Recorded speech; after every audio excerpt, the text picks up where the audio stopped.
Hi friends, welcome to the channel. நம்ம இன்னைக்கு பார்க்க போகிற டாபிக் வந்து ஜாவாவில் வந்து ஸ்ட்ரிங் கிளாஸ்ன்னு பார்க்க போகிறோம். ஓகே, அதில் ஃபஸ்ட்டு நம்ம ஸ்ட்ரிங்ஸ் நம்ம ஜாவா நார்மலாக சி லாங்குவேஜ் படிச்சிருப்போம், C++ல ஸ்ட்ரிங்ஸ்லாம் படிச்சிருப்பீங்க. பட் அந்த ஸ்ட்ரிங்ஸில் வந்து எல்லாமே எண்ட்ஸ் வித் நல் டெர்மினேட்டிங் கேரக்டர்பாங்க. எல்லா ஸ்ட்ரிங் டேட்டா டைப்பும் எண்ட் வித் நல் டெர்மினேட்டிங் கேரக்டர்பாங்க. ஜாவாவில் வந்து ஸ்ட்ரிங்குங்கிறது கிளாஸ் ஆப்ஜெக்ட் தான். ஓகே, ஸ்ட்ரிங்னு ஒரு கிளாஸ் இருக்கும், அதுக்கு நம்ம ஆப்ஜெக்ட் கிரியேட் பண்ணுறோம், நல் கேரக்டர் நமக்கு கிடையாது. ஓகே, அப்போ நெக்ஸ்ட் வந்து நீங்கள் ஒரு ரெண்டு கிளாஸ் இருக்குது. ஒன்று ஸ்ட்ரிங்னு ஒரு கிளாஸ் இருக்குது, ஸ்ட்ரிங் பஃபர்னு ஒரு கிளாஸ் இருக்குது, அப்புறம் ஸ்ட்ரிங் பில்டுன்னு ஒரு கிளாஸ் இருக்குது. ஓகே, இப்போ நம்ம சிலபஸில் வந்து ஸ்ட்ரிங் மட்டும் தான் இருக்குதுன்னா நம்ம ஸ்ட்ரிங் மட்டும் தான் பார்க்குறோம். ஸ்ட்ரிங் கிளாஸோட மீனிங் என்னென்னா, string class represents a constant string. அப்போ நீங்கள் வந்து ஒரு டேட்டா கொடுத்துட்டீங்கன்னா string length cannot be varied. Okay, but string buffer அப்படி கிடையாது. லென்த்தை வந்து நம்ம வெரிஃபை பண்ணிக்கலாம். நம்ம நேம்லேயே கேட்கலாம், பார்க்கலாம். ஸ்ட்ரிங் பஃபர் அப்படின்னா பஃபர்னா டெம்பரரி ஸ்டோரேஜ், எக்ஸ்ட்ரா லென்த்தை நம்ம வெரிஃபை பண்ணிக்கலாம். ஓகே, நெக்ஸ்ட் ஒன் ஒரு எக்ஸாம்பிள் பாருங்கள். String class is use to represent the constant string of the character. Okay, next one இப்போ நான் string space S1 equal to this is a string கொடுக்கேன் double குவாட்ஸில். அப்போ இந்த S1ல் வந்து திஸ் இஸ் எ ஸ்ட்ரிங்னு சொல்லி ஸ்டோர் ஆகுது. ஓகே, இல்லை நான் S1 equal string space S1 equal to new string கொடுத்து டபுள் குவாட்ஸ்க்கு திஸ் இஸ் எ ஸ்ட்ரிங் அப்படின்னு கொடுக்கலாம். ரெண்டுக்கு டிஃப்ரெண்ட், ரெண்டுமே சேம் தான். நம்ம வந்து என்னது, நம்ம நார்மலாக ஆப்ஜெக்ட் கிரியேட் பண்ணுற ப்ரொசீஜரில் போகிறீங்க. String space S1 equal to new string போட்டு டபுள் குவாட்ஸில் திஸ் இஸ் ஸ்ட்ரிங் இதுவும் பாஸ் பண்ணலாம். ரெண்டுமே அலவுட் தான். ஓகே, நெக்ஸ்ட் வந்து ஒரு எம்டி ஸ்ட்ரிங் வேணும்னா என்னென்னு பாருங்கள். String space S1 equal to new string of M open bracket close bracket நமக்கு வந்து எம்டி ஸ்ட்ரிங் கிரியேட் பண்ணிக்கலாம். ஓகே, அப்போ நெக்ஸ்ட் வந்து ஒரு ஸ்ட்ரிங் ஒரு கேரக்டர் ஆப்ஜெக்ட்லேருந்து நம்ம ஸ்ட்ரிங்கை மாற்ற முடியுமோ அதையும் மாற்றலாம். பாருங்கள், கேரக்டர் STRன்னு கொடுத்துருங்க. STR எம்டி ஸ்கொயர் ப்ராக்கெட்டில் நான் ஓப்பன் கர்லி பிரேஸ்ல ஹலோன்னு கொடுத்துட்டேன். அப்போ 0th பொசிஷன் H இருக்குது, செகண்ட் ஃபஸ்ட்டு பொசிஷன் ELLO இருக்குது, 0th 4th பொசிஷன் வரைக்கும் இருக்குது. ஓகே, இப்போ நான் string space S3 equal to new ஸ்ட்ரிங்கான்னு போட்டு ப்ராக்கெட்டில் நான் STRன்னு கொடுத்தாச்சுன்னா அந்த ஹலோ வந்து எங்கே அசைன் ஆகும், S3க்கு அசைன் ஆகும். இப்போ நான் கண்டென்ஸ் ஆஃப் S3ன்னு பார்த்தா ஹலோன்னு இருக்கும். ஓகே, நெக்ஸ்ட் வந்து அது எக்ஸாம்பிள். நெக்ஸ்ட் வந்து இதில் ஓகேங்க, நான் அப்படியே கண்டென்ட் எடுக்க அரேயோட எல்லா கேரக்டர் எடுக்கல, ஒரு சப்ஸ்ட்ரிங் மட்டும் எடுக்கலாமா, அதுவும் எடுக்கலாம். பாருங்கள், நான் string space S3 equal to new string STR of 0,2 அப்போ 0லேருந்து ஸ்டார்ட் பண்ணி 2ஓட ஃபினிஷ் பண்ணிக்கோ அப்படிங்கிறேன்.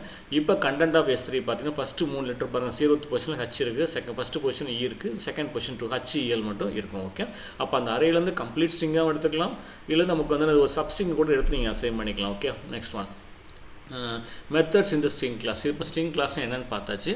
ஸ்ட்ரிங் கிளாஸில் நமக்கு வந்து இங்கே ஜாவாவில் வந்து நல் கேரக்டர் கிடையாது, அதை மைண்டில் வச்சுக்கோங்க. மெத்தட்ஸ் இந்த ஸ்ட்ரிங் என்னென்ன மெத்தட்ஸ்லாம் இருக்குது, எல்லா கிளாஸ்ன்னு சொல்லியாச்சுன்னா மெத்தட்ஸ் கண்டிப்பாக இருக்கும். அதில் ஃபஸ்ட்டு மெத்தட் பார்த்தா கேர் ஆக்ட் அப்படின்னா ஏ மட்டும் கேபிட்டல் ஸ்ட்ரிங் ஆப்ஜெக்ட். அப்போ அந்த ஸ்ட்ரிங் கிளாஸ் ஃபஸ்ட்டு ஒரு ஆப்ஜெக்ட் கிரியேட் பண்ணியிருப்போம். Object name dot char at index. Okay, ஒரு இண்டெக்ஸ் பொசிஷன் கொடுத்துட்டோம். ஓகே, ஒரு இண்டெக்ஸ் பொசிஷனில் உள்ள கேரக்டரை எக்ஸ்ட்ராக்ட் பண்ணுறோம். To extract the single character from a string. Okay, ஒரு ஸ்ட்ரிங்கில் வந்து எந்த பொசிஷனும் எக்ஸ்ட்ராக்ட் பண்ணுறோம். Okay, index is the position of the character and it must be a நான் நெகட்டிவ் நம்பர். 0 to n-1 தான் இருக்கணும். நெகட்டிவ் சைன் நம்பர் கிடையாது. Okay, that is negative number கிடையாது. Returns a character at the specified index.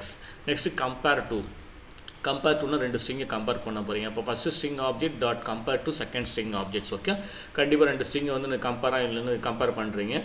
இது வந்து என்னென்னா it returns integer value return பண்ணும். அது based on the equality less than or greater of the two string objects. Okay, ரெண்டு என்ன பண்ணோம் அப்படின்னா ரெண்டு ஸ்ட்ரிங்கோட ஆஸ்கி வேல்யூ வச்சு கம்பேர் பண்ணிவிட்டு அதோட ஈக்குவலாக இருக்கா இல்லை லெஸ் தென்னாக இருக்கா கிரேட்டராக இருக்கான்னு ரிட்டர்ன் பண்ணும். ஓகே, நெக்ஸ்ட்டு கன்கார்டினேஷன் உங்களுக்கே தெரியும், ரெண்டு ஸ்ட்ரிங்கை கம்பைன் பண்ணுறது, கன்கார்டினேட் பண்ணுறது. So string object 1 dot concatenate string object 2. So first ஆப்ஜெக்ட்டும் concatenate to the second object. Okay, next equals ignore case. இப்போ ஈக்குவல்ஸ்னால் என்ன மீனிங் அப்படின்னா ரெண்டு ஸ்ட்ரிங் ஈக்குவலான்னு செக் பண்ணுறீங்க. அப்போ வந்து returns a boolean value based on the equality. But அந்த ஈக்குவல்ஸ் போடும்போது அது வந்து கேஸ் சென்சிட்டிவ். இங்கே ஸ்மால் கேஸ்னால் அங்கேயும் ஸ்மால் கேஸாக இருக்கணும், இங்கே கேபிட்டல் கேஸ்னால் அங்கேயும் கேபிட்டல் கேஸ். ரெண்டுமே சேமாக இருந்தால் ரிட்டர்ன்ஸ் ட்ரூ வேல்யூனா அது ஈக்குவல்ஸ், ஃபால்ஸ் வேல்யூனா அது நாட் ஈக்குவல்னு வச்சுக்கோங்க. இதே பார்த்தீங்கன்னா string object 1 dot equals ignore case string object 2 இப்படி கொடுத்தோம்னா ஈக்குவல்ஸ் இக்னோர் கேஸ் அப்படிங்கச்சுன்னா கேஸ் சென்சிட்டிவ் கிடையாது. கேஸ் சென்சிட்டிவ் நீங்கள் இங்கே வந்து ஏன் கொடுக்குறீங்க, கேபிட்டல் ஏன் கொடுத்தா ரெண்டுமே ஈக்குவல் தான் செக் பண்ணும். ஓகே, ரிட்டர்ன்ஸ் இப்போ ட்ரூ பண்ணும்போது ஆட்டோமேட்டிக்காக அது கேஸ் சென்சிட்டிவ் இல்லாமல் செக் பண்ணிவிட்டு பண்ணும். நீங்கள் ஹலோன்னு ஒரு இன்புட் கொடுக்குறீங்க, ஸ்மால் கேஸில் இருக்குது, இன்னொரு இன்புட் ஹலோ கேபிட்டல் கேஸில் இருந்தால் ரெண்டுமே ஈக்குவல் தான் பிரிண்ட் பண்ணும். ஆனால் ஈக்குவல்ஸில் வந்து இது ஆட்டோமேட்டிக்காக அது ஃபால்ஸ்னு சொல்லி பிரிண்ட் பண்ணும்.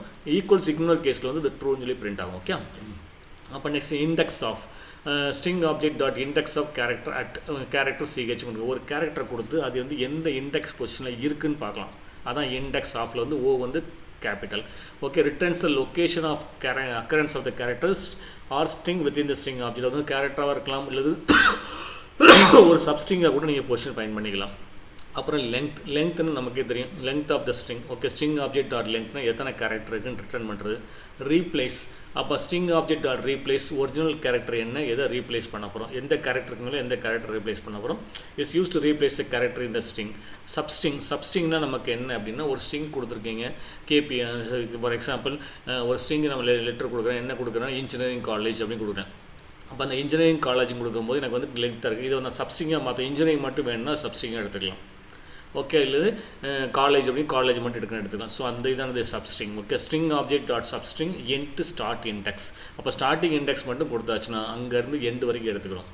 இல்லை ஸ்ட்ரிங் ஆப்ஜெக்ட் டாட் சப்ஸ்ட்ரிங் வந்து into starting index into endings. ஸ்டார்டிங்கும் கொடுத்துட்டேன், எண்டும் கொடுத்தாச்சுன்னா ஸ்டார்டிங் போர்ஷனில் ஸ்டார்ட் பண்ணிவிட்டு எண்டு பாயிண்ட்டுக்கு முந்தின கேரக்டரோட ஸ்டாப் பண்ணிடுவோம். ஓகே, இது வந்து ஆட்டோமேட்டிக்கானது சப்ஸ்ட்ரிங் கான்செப்ட். ஓகே, நெக்ஸ்ட் வந்து நான் பார்த்தேன் டூ அப்பர் கேஸ்னால் உங்களுக்கே தெரியும், ஸ்ட்ரிங் டேட்டா ஃபுல்லாக அப்பர் கேஸாக மாற்றி விட்டுரும்.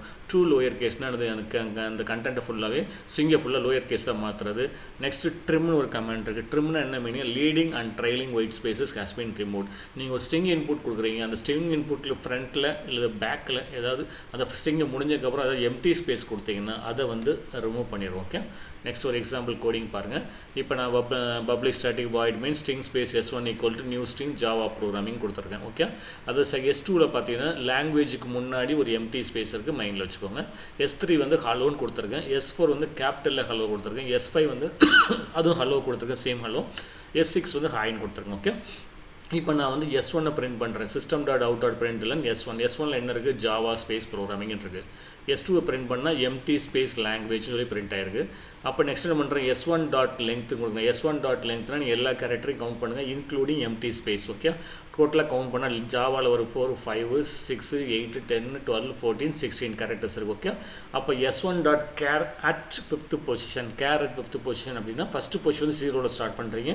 0 1 2 3 4 வந்து எம்டி ஸ்பேஸ், 5 வந்து பிங்கிற லெட்டர் பிரிண்ட் ஆகுது. அப்போ S1 டாட் கன்கார்னேட் S2. அப்போ S1 கன்கார்னேட், S1 வந்து ஜாவா ப்ரோக்ராமிங், அப்புறம் எம்டி ஸ்பேஸ் லாங்குவேஜ், ஸோ கன்கார்னேட் ஆகுது. அப்போ S3 ஈக்குவல்ஸ் S4ஆன்னு பார்க்குறீங்க. S3ல் வந்து பார்த்தீங்கன்னா ஹலோ இருக்குது, S4ல் வந்து ஹலோ கேபிட்டலில் இருக்குது. ஸோ கண்டிப்பாக ஃபால்ஸ். ஈக்குவல்ஸ் கொடுக்கும்போது கேஸ் சென்சிட்டிவ். ஓகே, அப்புறம் என்ன பண்ணுறீங்க, S3 ஈக்குவல்ஸ் S5ன்னு கொடுக்குறீங்க. S3யும் ஹலோ தான், S5யும் ஹலோ தான், சேம் கண்டென்ட் தான். ஸோ சேம் கேஸ் சென்சிட்டிவ் தான், ஸோ ட்ரூ. ஓகே, அப்போ S3 equals ignore case S4. இப்போ இந்த பார்த்தீங்கன்னா S3 வந்து ஹலோ இருக்குது, S4 கேபிட்டல் இருக்குது, ஈக்குவல்ஸ் இக்னோர் கேஸ் கொடுத்துட்டேன். கண்டிப்பாக அந்த ட்ரூ வேல்யூ தான். ஓகே, ஸோ இது வந்து ஒரு எக்ஸாம்பிள் ப்ரோக்ராம். ஸோ நெக்ஸ்ட் ஒரு எக்ஸாம்பிள் பாருங்கள். சேம் கண்டென்ட் தான், நான் சேம் அங்கே கொடுத்த அதே இன்புட் தான், S1 to S6 கொடுத்தாச்சு. இப்போ என்ன பண்ணுறீங்க, ஸ்ட்ரிங் கம்பேரிஷன் பண்ணுறீங்க. S1 dot compare to S6 கொடுக்குறேன். S1 dot compare to S6. அப்போ S1ல் என்ன இருக்குது பார்த்தீங்கன்னா ஜாவா ப்ரோக்ராமிங் இருக்குது. ஓகே, S6ல் வந்து ஹாய்ன்னு இருக்குது. ஓகே, அதுவும் ஃபஸ்ட் லெட்டர் வந்து கேபிட்டல் இருக்குது, இங்கேயும் கேபிட்டல். இதில் என்ன நடக்கும் அப்படின்னா S1 மைனஸ் S6 நடக்கும். S1 minus S6. அப்போ S1 மைனஸ் S6னா மீனிங்னா ஒவ்வொரு கேரக்டரோட ஆஸ்கி வேல்யூ சப்ட்ராக்ட் பண்ணும். ஓகே, இப்போ நான் வந்து S1 மைனஸ் S6 பார்த்தீங்கன்னா S1ல் ஃபஸ்ட் லெட்டர் J, S6ல் ஃபஸ்ட் லெட்டர் வந்து H. அப்போ J மைனஸ் H, Jோட ஆஸ்கி வேல்யூ பாருங்கள். ஓகே, அதுவும் கேபிட்டல் தான், இதுவும் கேபிட்டல் தான். ரெண்டுக்கும் ஆஸ்கி வேல்யூ பார்த்தீங்கன்னா நமக்கு ஆல்பபெட் நம்ம 65ல் ஸ்டார்ட் ஆகும். 65 66 அப்படி பார்த்தோன்னா 70. அப்போ ஆட்டோமேட்டிக்காக வந்து Hோட வேல்யூ 73, ஜேயோட வேல்யூ 75. அப்போ 75 மைனஸ் 73 பார்த்தீங்கன்னா ட்ரூங்கிற வரும். ஓகே, அந்த பொசிஷனில் ஒவ்வொரு கேரக்டரோட ஆஸ்கி வேல்யூ டிஃப்ரென்ஸ் பார்க்கும். அந்த ஆஸ்கி வேல்யூ சேமாக இருந்துச்சுன்னா, ஃபஸ்ட்டு கேரக்டரோட ஆஸ்கி வேல்யூ சேமாக இருந்துச்சுன்னா அடுத்த கேரக்டர் செக் பண்ணும். இப்படியே ப்ராசஸ் போய்ட்டு எங்கே டிஃப்ரென்ஸ் வந்து அங்கேயே ஸ்டாப் ஆயிடும். ஓகே, எங்கேயுமே டிஃப்ரென்ஸ் வரல அப்படின்னா கண்டிப்பாக நமக்கு ரிட்டர்ன்ஸ் 0 வேல்யூ. ரெண்டுமே சேம் ஸ்ட்ரிங்னா 0 ரிட்டர்ன் பண்ணும். இப்போ பாருங்கள், நான் S3 dot compare to S4 கொடுத்துருக்கேன். S3 டாட் கம்பேர் டு S4னா S3ல் வந்து என்ன இருக்குதுன்னு பார்த்தீங்கன்னா ஹலோ இருக்குது, S4ல் ஹலோ இருக்குது. ரெண்டுமே ஃபஸ்ட் லெட்டர் ரெண்டுமே சேம் H தான், அங்கே 0 வந்துடும். இங்கே செகண்ட் லெட்டர் பார்த்தா S3ல் ஸ்மால் இ, இங்கே வந்து கேபிட்டல் இ இருக்குது. அப்போ நம்ம ஆஸ்கி வேல்யூவில் பார்த்தீங்கன்னா நமக்கு டிஃபரன்ஸ் ரெண்டு கேரக்டருக்கான டிஃபரன்ஸ் 32 இருக்கும். ஸோ ஆட்டோமேட்டிக்காக அவுட்புட் வந்து 32. அந்த ஆஸ்கி வேல்யூ டிஃபரன்ஸ் பார்த்துக்கோங்க. ஓகே, அப்புறம் S3 dot compare to S5. இப்போ S3 S5யும் கம்பேர் பண்ணுங்கள். S3லையும் அதுவும் கண்டென்ட் தான், S5லையும் சேம் கண்டென்ட் தான், ரிட்டர்ன்ஸ் வேல்யூ 0. ஓகே, அப்போ next S1 dot index of P. S1ல் வந்து Pயோட இண்டெக்ஸ் பொசிஷன் என்ன அப்படின்னா ஸோ 5ங்கிற index position. S3 dot replace L, R. எல்லுக்கு பதிலாக நம்ம ஆரை ரீப்ளேஸ் பண்ணுங்க. அப்போ ஹலோவில் வந்து டபுள் எல் வந்து ரீப்ளேஸ் வந்து டபுள் ஆர் ஆயிரும். ஓகே, அப்போ next S1 dot substring of 3. S1 dot substring of 3, 3லேருந்து ஸ்டார்ட் பண்ணிவிட்டு இண்டெக்ஸ் பொசிஷன் கொடுக்கலாம். அப்போ 8 எண்ட் வரைக்கும். அப்போ வந்து 3 பார்த்தீங்கன்னா 0 1 2 3 A ஸ்பேஸ் ப்ரோக்ராமிங். அப்போ S1 டாட் சப்ஸ்ட்ரிங் ஆஃப் 3,12 அப்போ 3ல் ஸ்டார்ட் பண்ணிவிட்டு 11ல் முடிச்சிடும். ஓகே, 3லேருந்து 11 3 4 5 6 7 8 9 10 11ஓட முடிஞ்சோம். SCA ப்ரோக்ராம் வருதா. Next S1 dot 2 upper case 2 upper கேஸ்னால் ஜாவா ப்ரோக்ராமிங் எல்லாமே கேப்குலேட்டர். S1 dot 2 lower case Java program எல்லாமே லோயர் கேஸில் வரும். S1 டாட் ட்ரிம்னு கொடுக்குறேன். S1 டாட் ட்ரிம்னு பார்த்தா இந்த கேஸில் ஜாவா ப்ரோக்ராமே எனக்கு எம்டி ஸ்பேஸ் முன்னாடியும் கிடையாது பின்னாடியும் கிடையாது. ஸோ அவுட்புட் வந்து சேம் அவுட்புட் தான். ஆனால் S2 டாட் ட்ரிம்மு போடும்போது அந்த லாங்குவேஜுக்கு முன்னாடி உள்ள எம்டி ஸ்பேஸ் ரிமூவ் ஆகிட்டு ஸோ லாங்குவேஜில் டிஸ்பிளே ஆகுது. ஸோ ட்ரிம்மோட பர்பஸ் என்ன, ஃப்ரண்ட் இன்புட்டுக்கு ஃப்ரண்ட்டில் பேக்கில் உள்ள எம்டி ஸ்பேஸை ரிமூவ் பண்ணுறது. ஓகே, இன்றைக்கி நம்ம என்ன பார்த்துருக்கோம்னா ஸ்ட்ரிங் கிளாஸஸ் பார்த்துருக்கோம் ஜாவாவில். இந்த ஸ்ட்ரிங் கிளாஸஸ் யூஸ் பண்ணும்போது நம்ம சீக்கும் ஜாவாக்கு என்ன டிஃப்ரென்ஸ், இது வந்து கிளாஸ் அண்ட் ஆப்ஜெக்ட் கான்செப்ட், நல் கரெக்ட்லாம் யூஸ் பண்ண மாட்டோம். இன்னொரு விஷயம் பார்த்தீங்கன்னா இதில் ஸ்ட்ரிங் கிளாஸ்மே ஸ்ட்ரிங் பில்டர் கிளாஸ் இருக்குது, ஸ்ட்ரிங் பஃபர் கிளாஸில் இருக்குது. நம்ம சிலபஸில் ஸ்ட்ரிங்னா அதை மட்டும் பார்த்தோம். ஏதாவது டவுட் இருந்தால் send mail to research channel 786@gmail.com send பண்ணுங்கள். இல்லைன்னா நம்ம சேட் பாக்ஸில் டைப் பண்ணுங்கள், நான் ஆன்சர் என்னன்னு சொல்லி போடுறேன். சேனல் ஆல்ரெடி பைத்தான் பண்ணியிருக்கோம், சி பண்ணியிருக்கோம், இப்போ ஜாவா பண்ணிகிட்டு இருக்கோம். அப்புறம் பிளேஸ்மெண்ட் ஓரியன்டட் கொஸ்டின்ஸ் பண்ணிட்டோம். ஓகே, தெரிஞ்ச ஃப்ரெண்ட்ஸ்க்கு ஷேர் பண்ணுங்கள். சேனல் சப்ஸ்கிரைப் பண்ணாங்க, சப்ஸ்கிரைப் பண்ணி செலக்ட் பண்ணுங்கள். ஸோ தேங்க்ஸ் ஃபார் வாட்சிங்.